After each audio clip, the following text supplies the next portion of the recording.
오늘 우리에게 주시는 하나님의 말씀을 찾겠습니다. 사도행전 13장의 말씀입니다. 신약성경 208쪽 사도행전 13장입니다. 신약성경 208페이지 사도행전 13장 4절부터 12절까지 말씀입니다.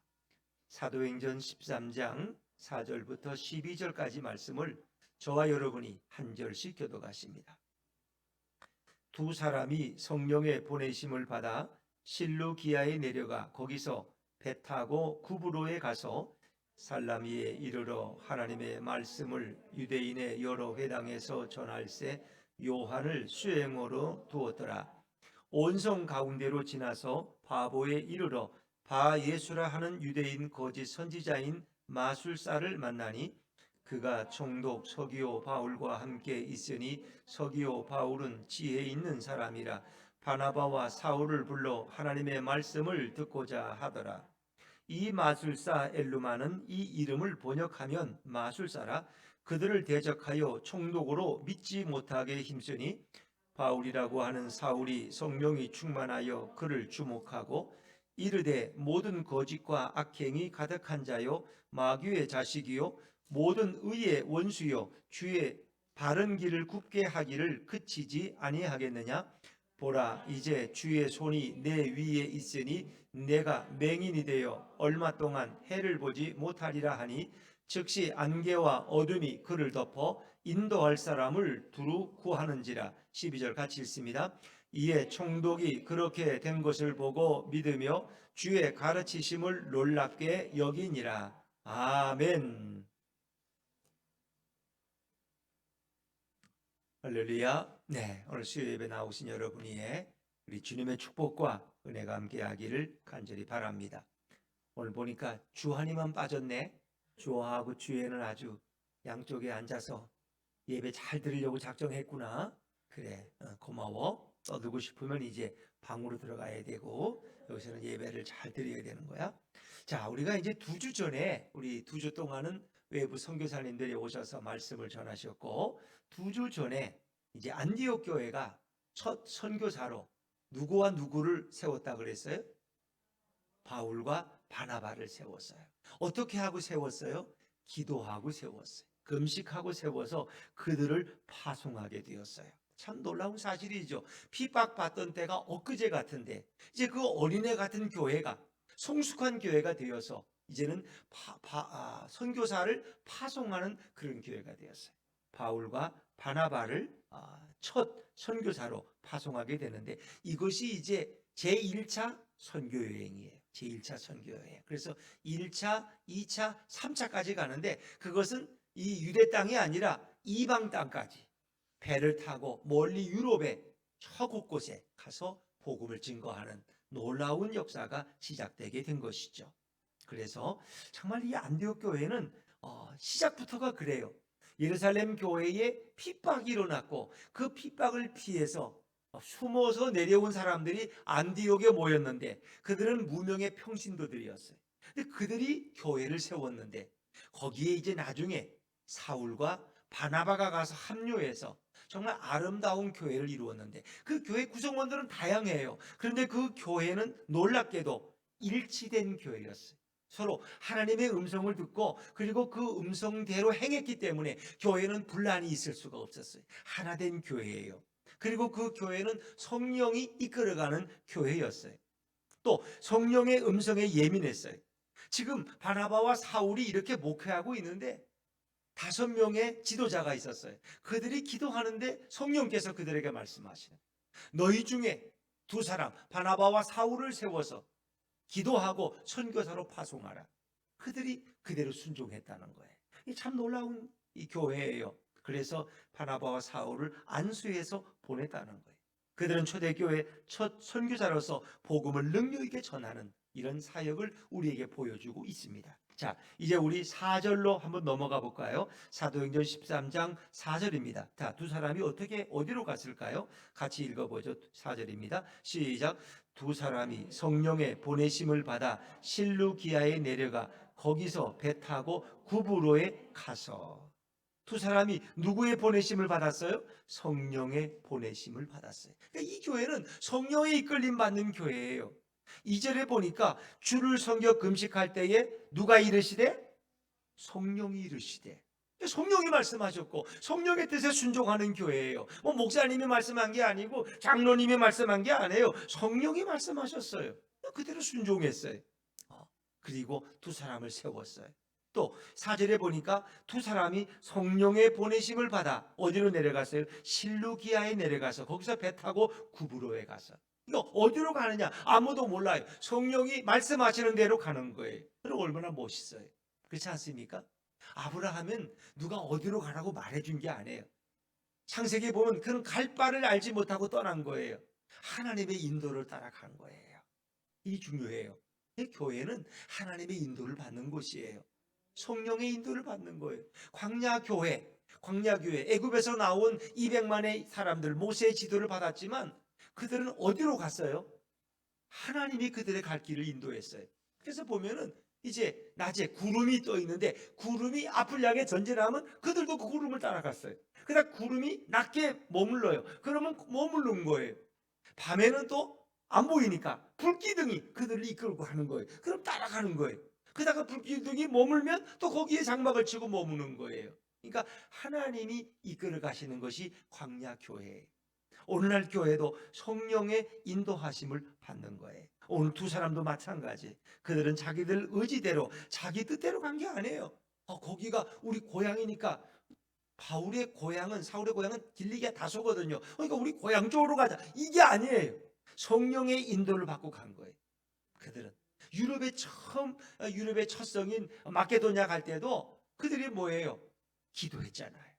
기도해서 응답이 없으면 또 기다리는 거예요. 이리 가려고 그러면 성령이 또 막으면 또 기도하면서 기다리는 거예요. 그러니까 그 다음에 환상 중에 기도하는데 저 유럽의 마케도냐 사람이 손을 들면서 건너와서 우리를 도와주시오. 그래서 배를 타고 여기에 성령의 인도가 있구나. 그래서 유럽에 가서 그 뭐예요? 자주장사인 누리아라는 여인의 집에 머물면서 복음을 전한 것이 바로 유럽의 첫 교회. 그 빌립보 교회가 생기신 거예요, 여러분. 그러니까 이 모든 것은 성령의 인도 가운데서 이루어졌다 하는 거예요. 자, 여러분, 성령이 나를 보내셨다면 뭐가 두렵겠어요? 성령이 이끌어 가신다면 뭐가 불안하겠어요? 안 그래요? 마태복음 10장 19절 이하에 보면 너희를 넘겨줄 때에 어떻게 또는 무엇을 말할까 염려하지 말라. 그때 무슨 말 할 것을 주시리니 말하는 이는 너희가 아니라 너희 속에 말씀하시는 자 곧 너희 아버지의 누구시라 그랬어요? 성령이시니라. 너희 아버지의 영이 아버지의 성령이. 그리고 지난 주간에 성령은 예수의 영이고 하나님의 영이고 그렇죠. 그렇게 말씀드렸어요. 뭐 예수의 영이 따로 있고 아버지의 영이 따로 있는 게 아니야. 그 모든 것을 성령이라고 말씀하시는 거예요. 그래서 성경이 어떨 때는 그것을 아버지의 영이라고 예수의 영이라고 말하는 게 그게 바로 성령 하나님이에요, 여러분. 그게 삼위일체인 거예요. 그래서 오늘 성경에 뭐라 그래요? 오늘 성경에 여기 보니까 아버지의 영. 그러니까 너희가 붙잡혀 가서 이방인들에게 재판을 받을 때 너희 속에서 말씀하시는 자 곧 너희 아버지의 성령이십니다. 아버지의 성령이 너희에게 친히 말할 것을 가르쳐 주신다는 거예요. 그래서 우리는 성령의 보내심을 받고 성령께 순종하기만 하면 누가 책임지는 거예요? 주님이 책임지시는 거예요. 성령은 우리로만 홀로 가라고 하지 않고 늘 우리와 함께 계십니다. 그래서 우리가 가는 길은 어디로 가든지 혼자 가는 길이 아니에요. 성령님이 우리와 동행하는 길이에요. 이게 성령의 역사예요. 눈 오는 아주 추운 오늘같이 이 영하의 날씨 가운데 칼바람이 부는 어느 날 길을 잃은 아이가 캄캄한 밤에 울고 있었어요. 길을 잃고 지나가던 경찰관은 이 아이에게 이야기를 너가 왜 여기 있느냐 길을 잃어버렸다는 거예요. 그 아이에게 대답해줘요. 여기서 곧장 가다가 한 300m쯤 가면은 우체국이 나오는데 거기서 오른쪽으로 돌아서 한참 가다 보면 또 작은 다리가 나오고 그 다리를 건너서 약 500m쯤 가면 다시 왼쪽으로 가면은 거기 초가집이 있는데 그 5채가 있는데 그 중에 한 집이 아마 너가 찾는 집일 거야. 이러면 아이가 찾아갈 수 있겠어요? 앞을 볼 수 없는데. 성령은 이렇게 하지 않습니다.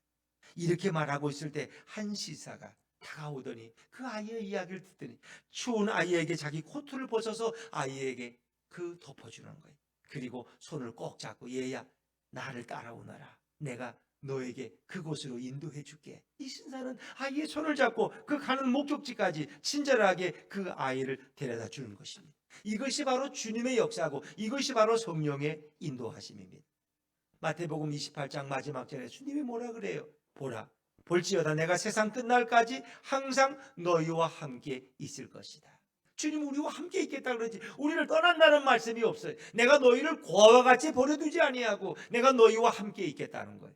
고아와 같이 버려두지. 고아라는 건 엄마가 그를 버리고 갔어요. 아니면 어머니가 돌아가셔서 그런 부모가 없어요. 그럼 고아가 되는 거예요. 우리는 고아가 아니에요.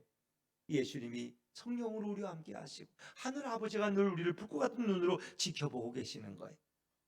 바나바와 사울의 초대교회 첫 선교 사역은 결코 쉬운 일이 아니었을 것입니다. 그 전에는 선교라는 걸 나가본 적이 없어요.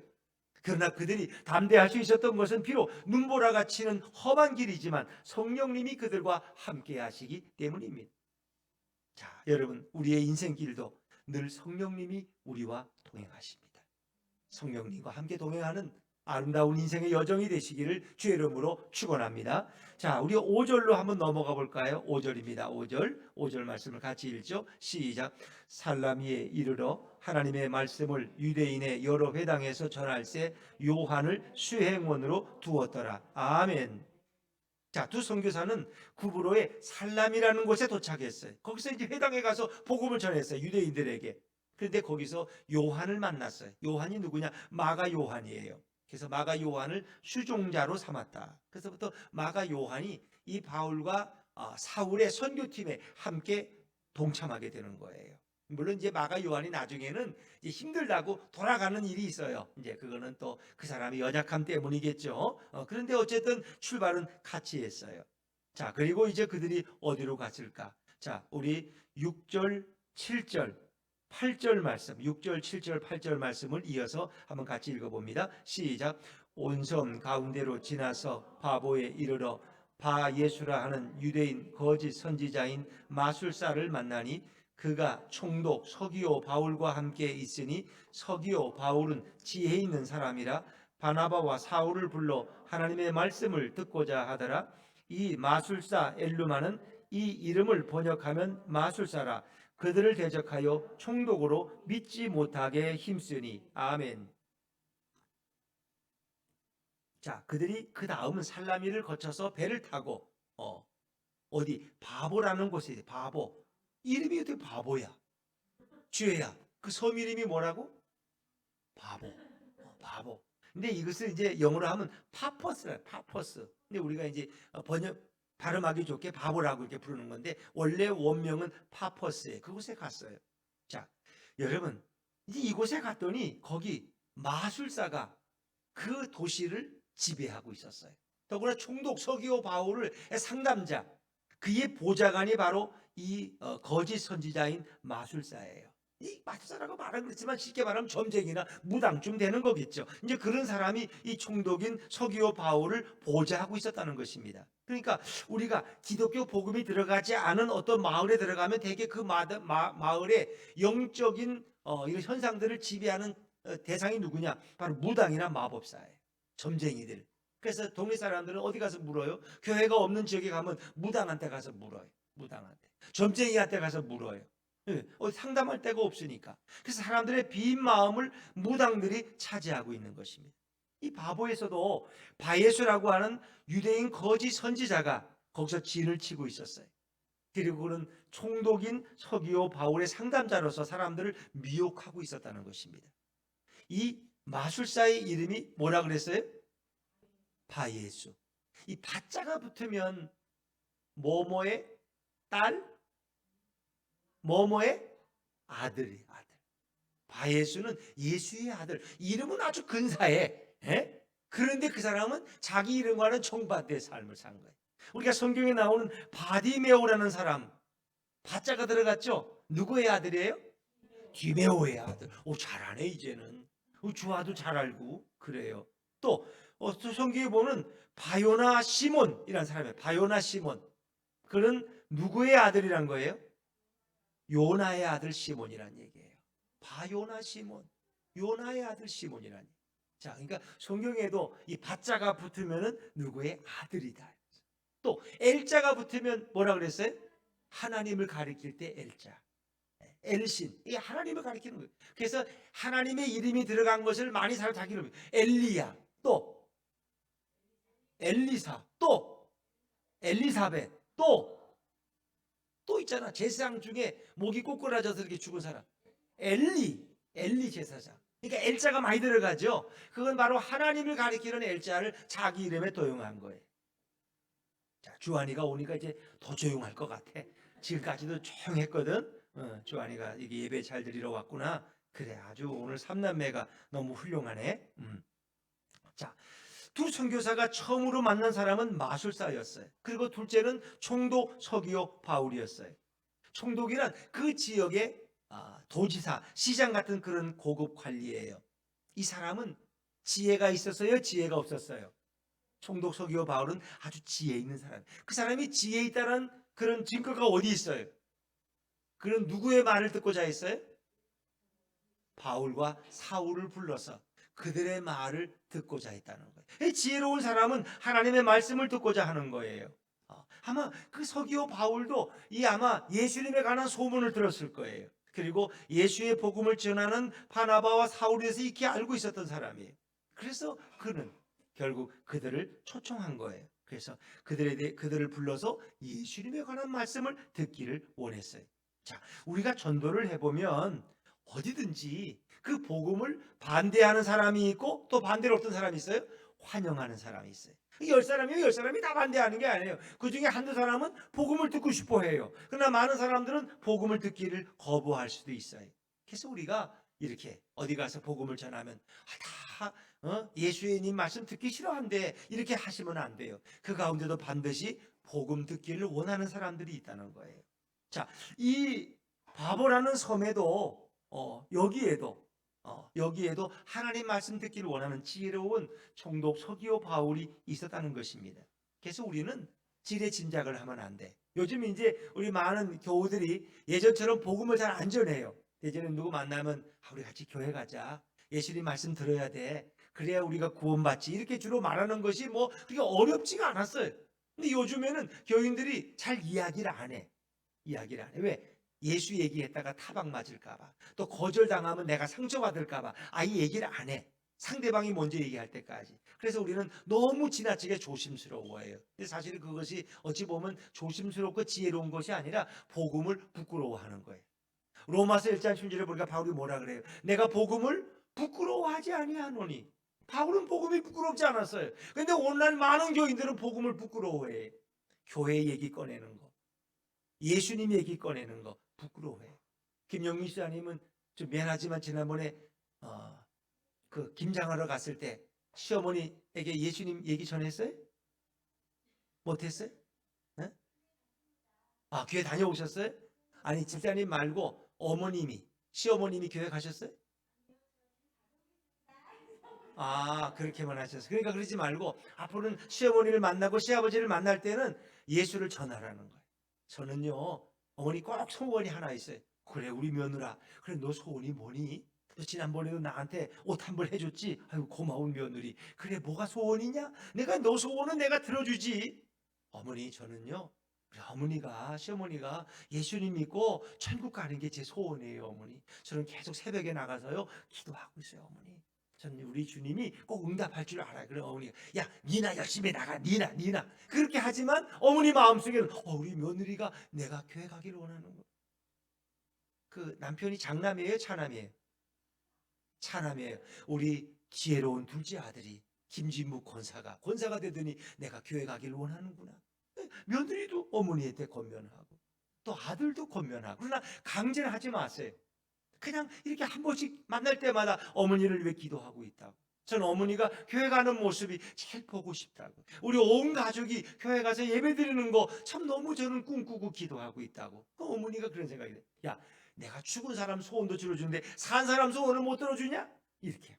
다음에 이제 여기 부영 5단지 이제 오시면, 4단지에 오시면 그때는 주일날 어머니 우리 교회 가는데 같이 안 가시겠어요? 그래 나도 한번 따라가 볼까? 이런 기적이 일어날 줄로 믿습니다. 그러니까 우리가 아예 거절하면 안 돼. 우리가 아예 입을 안 열어. 왜? 어머니한테 말했다가 타박이나 받지. 아유, 그냥 그 전에 여러분이 잘하셔야 돼. 시어머니한테 선물도 자주 하고 전화도 자주 드리고 이렇게 하면은 어머니가 우리 예쁜 며느리가 원하는 건데, 왜? 어머니는 다니면서 우리 며느리 자랑하거든.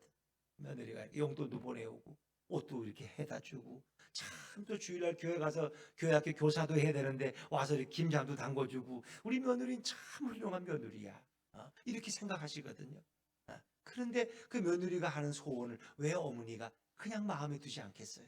그러니까 우리가 이제 이렇게 미리 짐작하고 이렇게 안 하면 안 된다는 거예요. 그래서 꼭 말을 던져버려. 예전에 이제 김기동 집사라는 분이 있었는데, 그분이 나중에 목사님이 됐는데, 그분의 전도법이 고구마 전도법이라는 거 들어보셨어요? 고구마 삶아 보셨죠? 또 감자나 고구마는 이렇게 삶다가 익었는지 안 익었는지 뭘로? 젓가락. 그렇지. 다 해본 사람이 아는 거예요. 나도 많이 삶아봐서 잘 알아. 젓가락으로 찔러보면 이게 잘 들어가면 잘 익은 거고, 안 들어가면 더 쪄야 되는 거예요. 자, 이게 고구마 전도법이야. 자, 이 사람이 예수님의 복음에 대해서 관심이 있는지 없는지 어떻게 해요? 찔러보라는 것입니다. 찔러보라는 거예요. 그래서 김기동 집사가 늘 주장하는 원리가 있어요.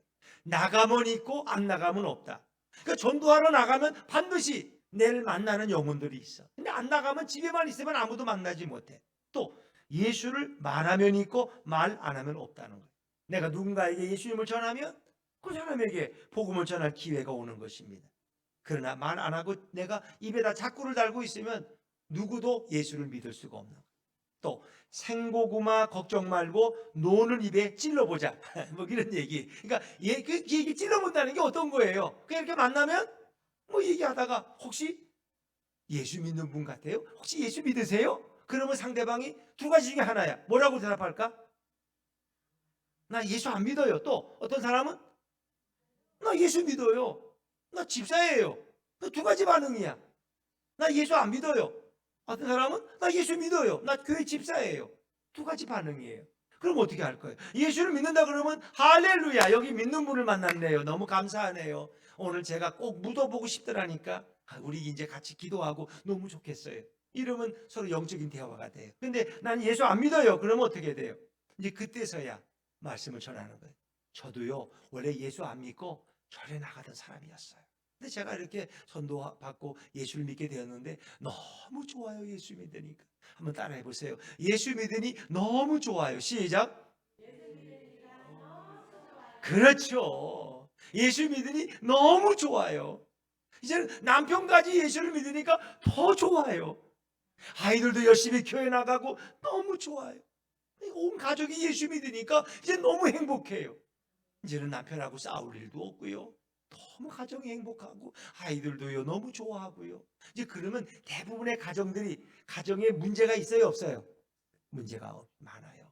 뭐 경제적인 문제도 있지만 그런 것보다도 더 심각한 건 부부간의 문제가 많고 자식들 때문에 골치 썩이는 가정들이 한두 가정이 아니에요. 가정마다 문제 없는 가정이 어디 있어요? 그런데 내가 예수 믿고 너무 행복하고 좋다 그러면 그분의 마음이 정말 저러나? 예수 믿는 사람은 저렇게 행복한가? 이렇게 다시 되물어보게 된다. 그래서 만날 때마다 예수 믿으면 너무 좋아. 예수 안 믿을 때는요, 우리 부부는 사흘도리로 싸웠어. 내 집 몇 번 나가려고 그랬어요. 근데 예수 믿고 나서 우리 가정에 싸움이 없어졌어. 만나면요, 남편이 너무 사랑스럽고 너무 이쁘고 잘해주고 싶고, 저 부부 봐. 그냥 예배 중에도 그냥 제 남편을 또 뽀뽀하려고 해서 내가 못하게 지금 막았어 지금. 이렇게 예수를 믿으니까 이렇게 얼마나 좋아요. 여러분, 그렇습니다. 자, 여러분, 관심 있는 총독에게 두 선교사가 복음을 전하는데 방해하는 세력이 있다. 그게 누구냐? 바로 마술사예요. 자, 우리 8절 말씀을 한 번 더 읽어볼까요? 8절입니다. 8절 시작. 이 마술사 엘루마는 이 이름을 번역하면 마술사라. 그들을 대적하여 총독으로 믿지 못하게 힘쓰니. 아멘. 이 마술사 엘루마는 총독이 믿지 못하게 방해하는 세력이야. 악한 세력.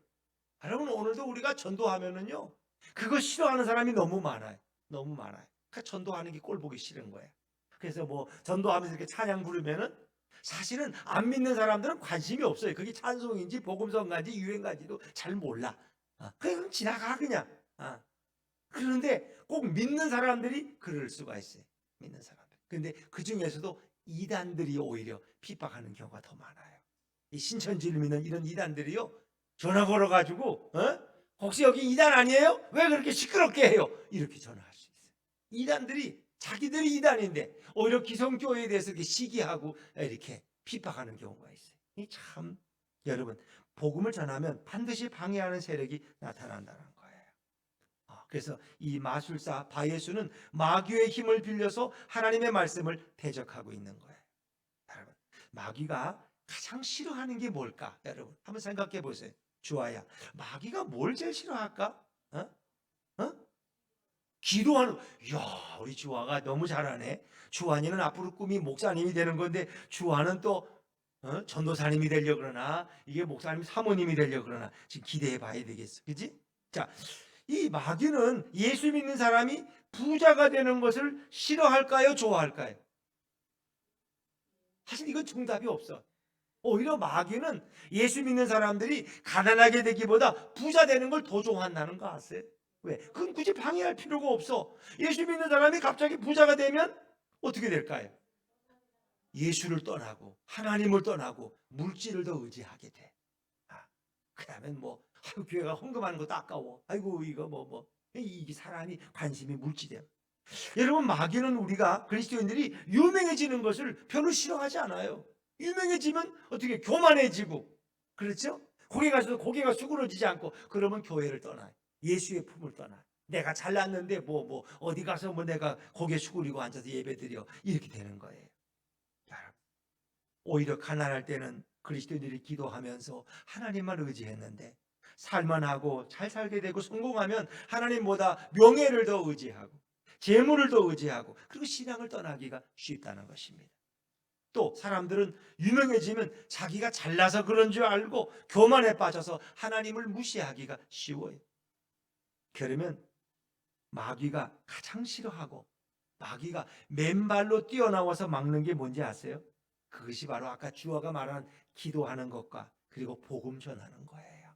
우리가 기도하려고 그러면 마귀는 방해해. 기도는 웬 기도를 하냐? 기도는 잠이나 자지. 빨리 저 축구 경기나 보지. 뭐하러 기도를 해? 그리고 복음 전하는 거. 복음 전하는 걸 기도보다 더 싫어해. 왜? 기도를 하면은 또 자기식의 기도를 하는 분들 많아. 뭐도 해주고 하나님 앞에 와서 주문해 오듯이 중얼중얼. 그럼 마귀는 그런 거 좋아해. 왜? 그 사람은 예수도 안 찾고 자기 주문해 오듯이 그냥 원하는 것만 무당처럼 소리치고 있어. 그런 기도는 하나님이 듣지 않는 거 알거든. 복음 전하면 마귀가 막 미쳐서 날뛰어. 그걸 방해하려고, 막으려고. 이게 마귀가 하는, 막 거품을 내뿜고 반대한다는 거야. 이걸 알아야 돼요. 그래서 우리가 늘 영적인 일은 가정에서도 갈등이 될 때가 있어요. 우리가 예수를 잘 믿고 복음 전하는 사람이 되는 것을 주위에서는 반대하는 분들이 있어요. 예를 들면 그 남편이 아주 법 없이도 사는 너무 좋은 남편이야. 근데 부인이 새벽기도 가려고 작정을 하고 좀 나가겠다고 하니까 별의별 이유를 대면서 방해하는 그런 남편들도 있어요. 대충 적당히 믿어도 되는데 뭘 그렇게 열심히 믿느냐. 이게 다 마귀 장난. 또 어떤 데는 어떤 부인은 남편이 그냥 교회 나가는 게 꿈이야. 그래서 남편이 교회를 나가게 되는데 남편이 너무 열심히 믿는 거야. 그냥 너무 열심히. 그때도 부인이 겁이 나. 저러다가 우리 재산 교회 다 갖다 줄 것 같아. 그래가지고 여보, 믿음을 적당히 믿어. 그렇게 하는 거 아니야. 그건 장로님이나 이런 분들이 하는 거지. 당신이 무슨 설이십사가 돼가지고 뭐 그렇게 열심히 해. 그러면 나중에 혼나 하면서 오히려 부인이 말이야. 그렇게 부인이 착한데 남편이 새벽에도 나가려고 그러면 막 거품을 물고 이유를 대면서 밤길에 누굴 만날 줄 알고 감기 걸리면 어떡하려고 이러면서 못 가게 막는 거예요. 이게 뭐예요? 그 배우의 마귀의 역사가 있다는 거예요. 옷 사달라는 건 잘 사줬는데 새벽에도 나간다면 너무 싫어해. 수요일에 나간다면 싫어해. 왜? 그로 하여금 복음이 전하지 못해지지 않도록 그것이 마귀가 방해하는 이런 장난을 치는 거죠. 여러분, 한국교회가 전도의 열정을 잃어버리고 대충 형식적으로 전도하는 흉내만 내는 것을 마귀는 제일 좋아해. 교회마다 아무리 많이 모여봐라, 저거 다 허수아비들이야. 예수의 복음 전할 사람 없어. 그럼 마귀는 그냥 춤을 추고 노는 거야. 저들 헛개비 가서 성곡이나 구하고 건강이나 구하다가 돌아오지. 저 예수도 못 만나고 상관없어. 수많이 때를 지어가도 걱정도 안 해. 마귀는 저거 다 엉터리 신자라는 걸 아니까. 여러분, 교회 안에서도 이렇게 전도를 정작 하려고 하면은 별의별 반대가 다 나온다는 거 아세요? 저도 이렇게 과거 이렇게 목회를 쭉 해오면서 이렇게 좀 교우들하고 이렇게 전도 열심히 하는 분들 이렇게 모여서 매주에 한 번씩 나봐 좀 전도를 열심히 하려고 그러고 이렇게 하면은요, 뭐 대부분 다 그런 건 아니지만 꼭 반대하는 분들이 있어요. 목사님, 전도지 돌려봐야 뭐해요? 내가 아까 쓰레기통에서 5장 주웠다고. 5장 전도지 해봐야 그 길거리에 버리는 걸 그 왜 헌금 가지고 사서 낭비합니까? 이 반대하는 분들이 있어요. 물론 전도지 돌리다 보면 어떤 사람 받아가지고 길거리에 버리기도 하고 쓰레기통에 던질 수도 있죠. 그럼 우리가 감안해야 돼. 근데 그걸 가지고 핑계를 대고 반대하는 사람. 지금이 어느 시대인데 그렇게 전도가 되겠습니까? 돈도 없는데 왜 전도한다고 자꾸 돈을 쓰십니까? 이 일은 이게 아주 그럴듯한 말로 이야기하지만 본인은 전도 한번 해본 적이 없어요. 그리고 남들이 하는 걸 반대하는 사람들.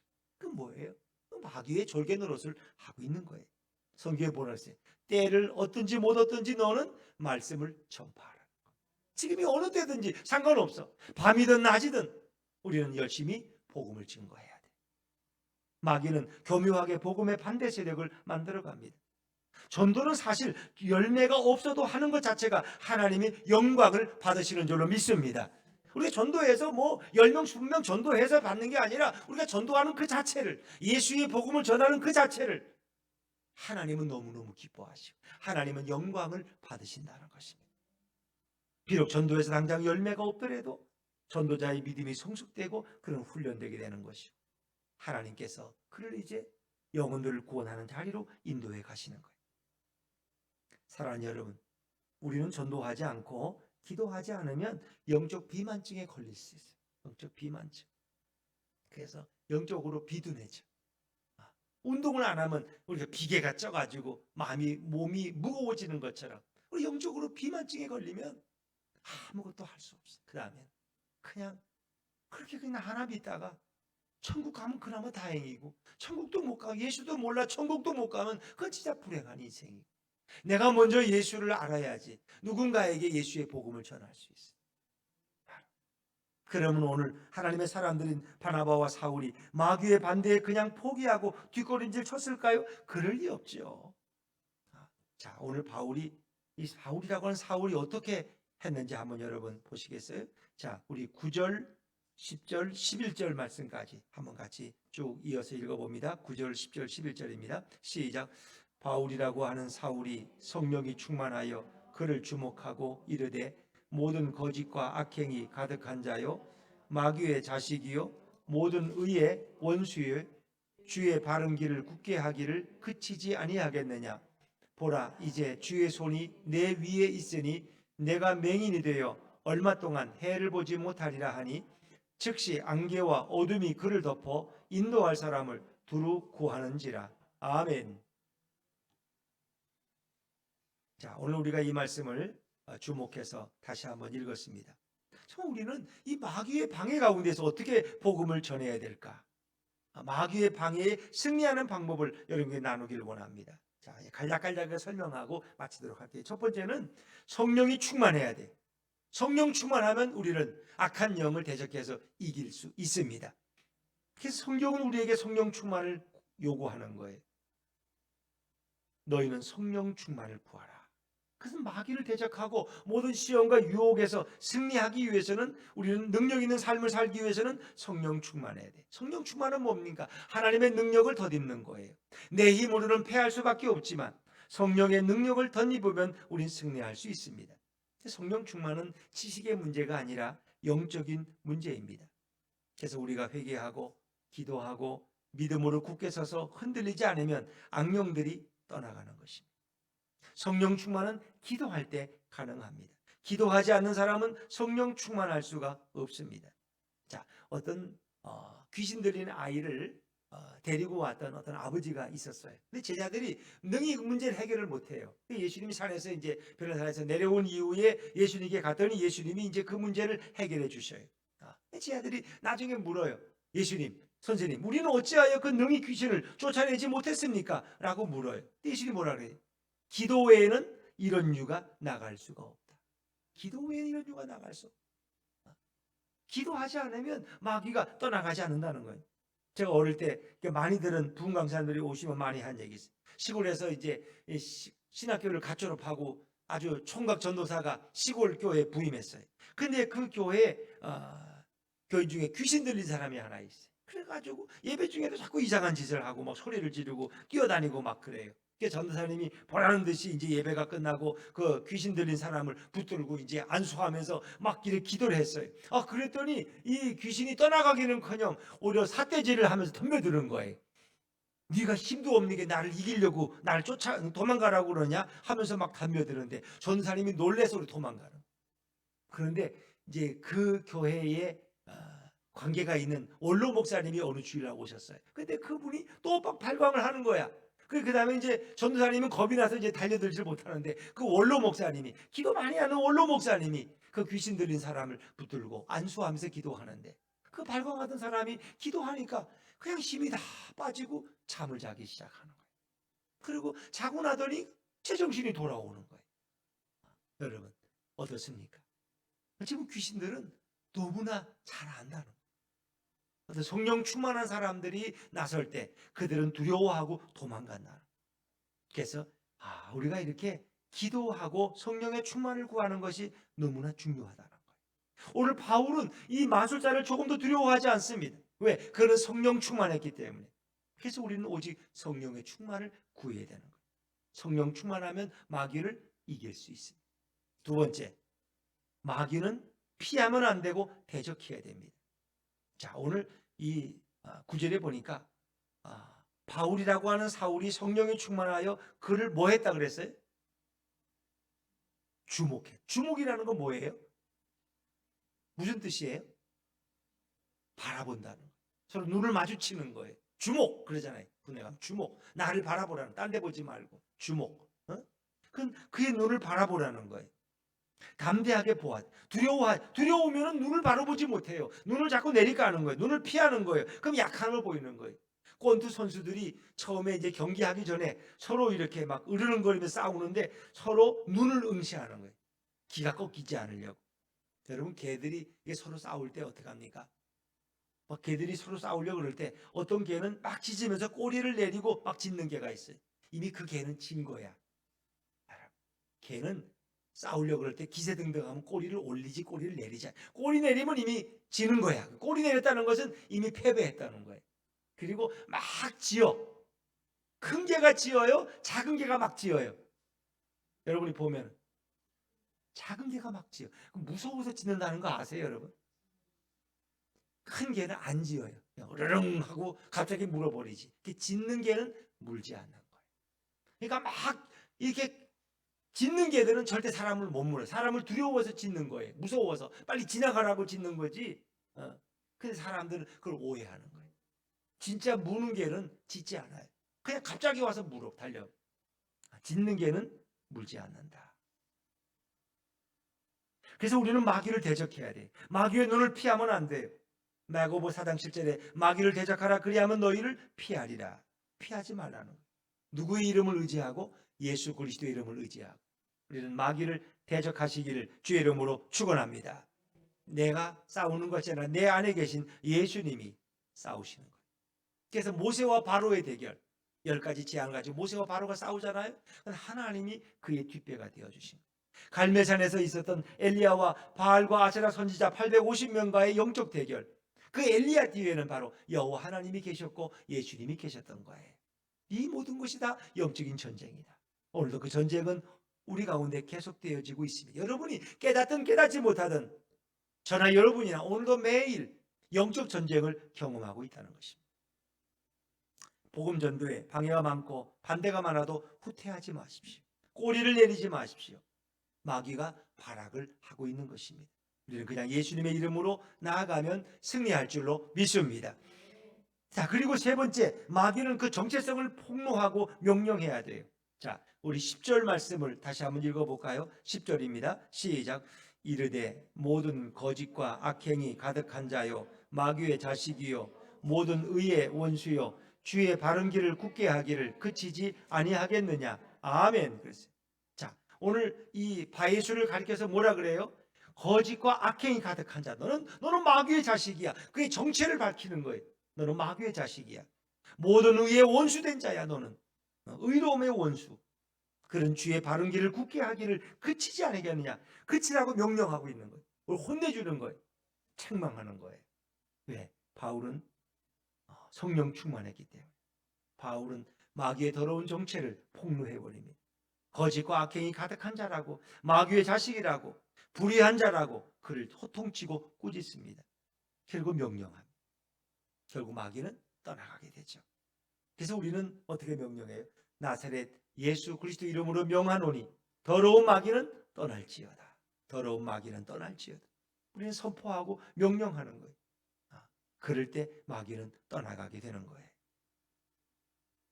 내 속에 있는 악한 생각들을 그냥 두시면 안 돼요. 예수의 이름으로 명령하고 선포하셔야 돼요.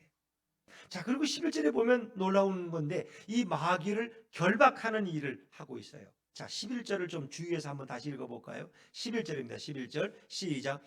보라, 이제 주의 손이 내 위에 있으니 내가 맹인이 되어 얼마 동안 해를 보지 못하리라 하니 즉시 안개와 어둠이 그를 덮어 인도할 사람을 두루 구하는지라.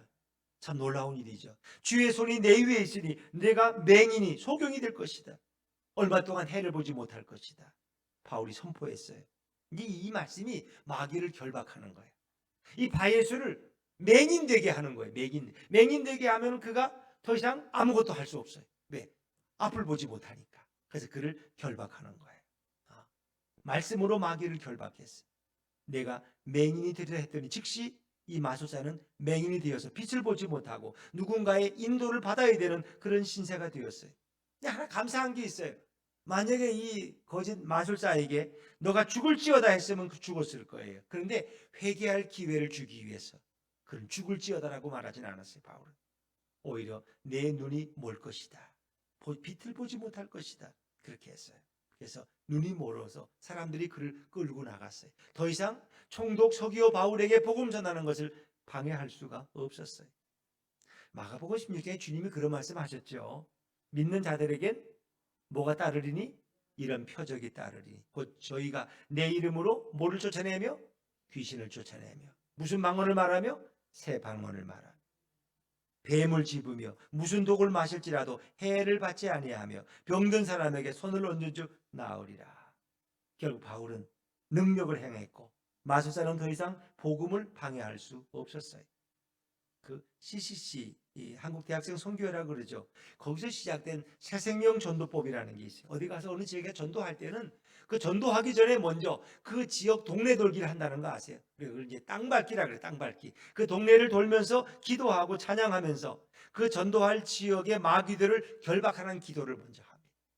그리고 나가서 1대1로 전도하기 시작합니다. 그 지역에 진을 치는 악한 영들을 다 쫓아내는, 결박하는, 결박해버리면, 묶어버리면 그들이 더 이상 사람들에게 방해하지 못한다. 그래서 CCC에서 나온 새생명 전도법은 그 순서가 먼저 전도할 그 동리에 먼저 가서 그 동리를 돌면서 땅밟기를 하고 기도하면서 그 악한 영들을 결박하는 이런 일들을 먼저 하는 거죠. 여러분, 둘이서 이렇게 싸우는데 상대방을 밧줄로 꽁꽁 묶어놓고 싸우면 누가 이기겠어요? 그렇습니다. 전도는 마귀에게 묶여있는 영혼들을 건져내는 일입니다. 근데 그것은 기도로 먼저 시작해야 되는 것이요. 우리가 성령 충만할 때 그것은 하나님이 역사하시는 거예요. 자, 그래서 결국 이 총독 서기오 바울은 어떻게 했어요? 예수를 믿었을까 안 믿었을까? 결국 예수를 믿었어요. 왜?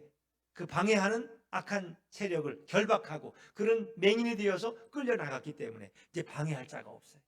바울과 바나바는 마음껏 복음을 전했고 그런 예수를 믿게 되었어요. 자, 12절 말씀 마지막으로 읽습니다. 12절 시작.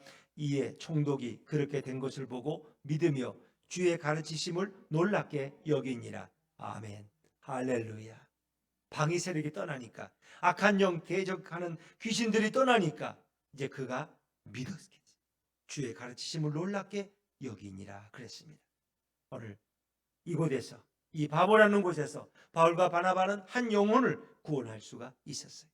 여러분, 그가 지도자라면 그 사람이 한 사람 영혼이 구원받으면 그 휘하에 많은 사람이 영향을 받을 수 있을 거예요. 그는 또 누군가에게 복음의 영향력을 행사할 수 있는 것입니다. 이것이 바로 복음의 능력이요 복음의 승리입니다.